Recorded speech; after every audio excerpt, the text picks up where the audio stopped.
orphans in a nutshell. There's two grown orphan brothers. They live in an old dilapidated home in North Philadelphia. They were abandoned by their parents. Their father was unfaithful and mother died. Treat is the older brother. He takes care of Philip. Even though Philip is somewhat of a grown man, Treat has a fear of being alone. He wants to keep him innocent, and in doing so, he deprives him of knowledge. He's not really allowed to read books.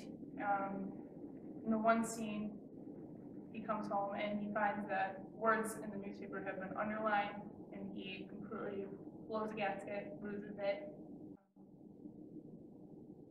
Philip never leaves the house. He has a complete fear of leaving home.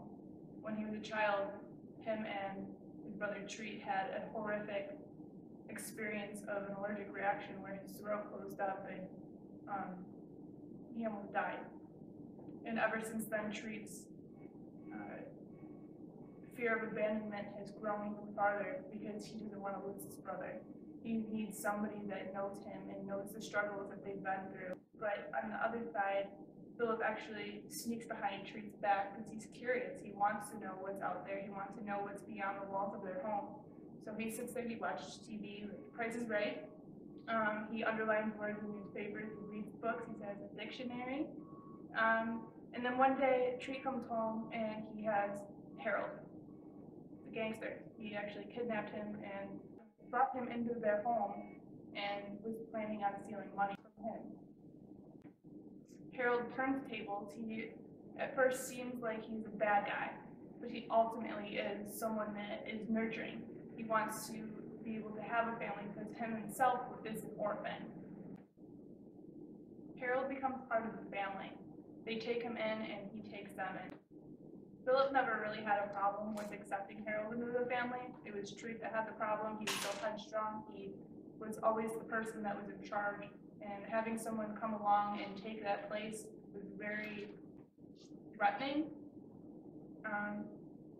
But by the time that he actually accepts Harold into the family, he is too late. Harold comes home, he sits on the couch, and they find out that he has been either shot or stabbed. I'm not sure which one, but he ends up dying. By the time that Treat could accept that Harold was now part of the family, Harold is killed by his past.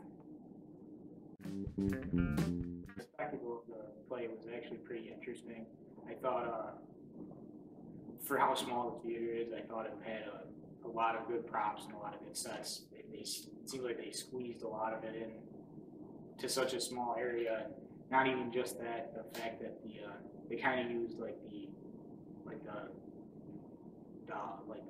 off space, like where you first come into the theater, the actors would walk in and out of that doorway, you know, kind of making it give the illusion that the space was larger almost, and how they made the stairs, how you could, how they would go up it, so you could imagine that there was a whole nother level to it, but it was just still the one floor, and they did a good job tricking you into believing that it was you know, Philadelphia with the maps and stuff that Harold was using at the end, and things like the clothes that they wore. You could kind of tell right off the bat that Treat wasn't, you know, he didn't necessarily conform to you know, societal norms and stuff like that. You could tell he was always a rebel and might have some issues with authority kind of thing. And you could tell with Philip that not that he was necessarily stupid, but uneducated in the fact that he,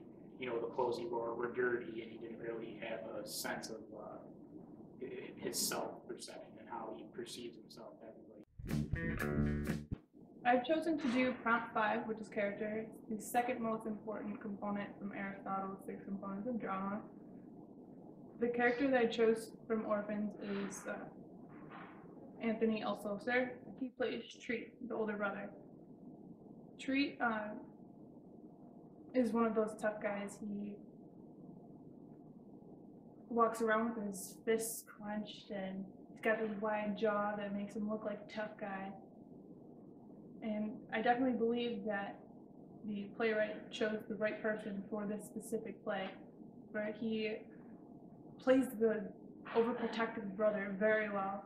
He also can portray the abandonment with his motions and his just persona that he puts on when he comes onto the stage. He becomes somebody that he's not, which is what you're looking for in a character. As mentioned in the synopsis, Treat is very disapproval of Philip gaining any sort of knowledge. He wants him to stay illiterate and scared of the outside world due to his own views of the dangerous world outside the doors of their home. In his eyes, he's only trying to help Philip, but while he's doing so, he's only holding him back from exploring and becoming a person. But I believe he's doing that because he is fearful of being abandoned again.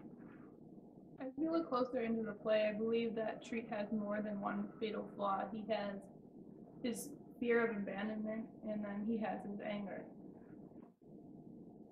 Being the dead-end kid that Harold always tells them that he is just makes the situation worse. He doesn't want to believe that he's a dead-end kid, but it's not until the end of the play that he actually realizes that he is after Harold has died. He didn't actually have the chance to embrace the experience that Harold was trying to give him through life. He was trying to give him encouragement and show him that there's more to life than being the dead-end kid that he was.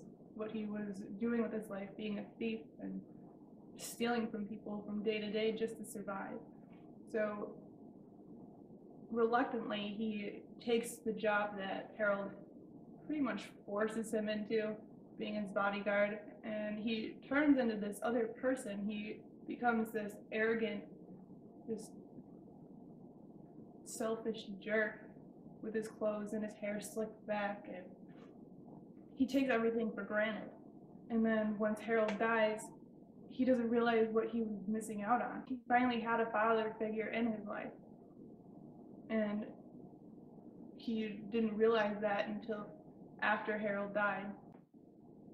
It's not until Harold has passed away that Treat realizes that his ignorance is his anger. He realizes that his problem all along was that he wasn't able to put his flaws aside to see that other people around him were only trying to help.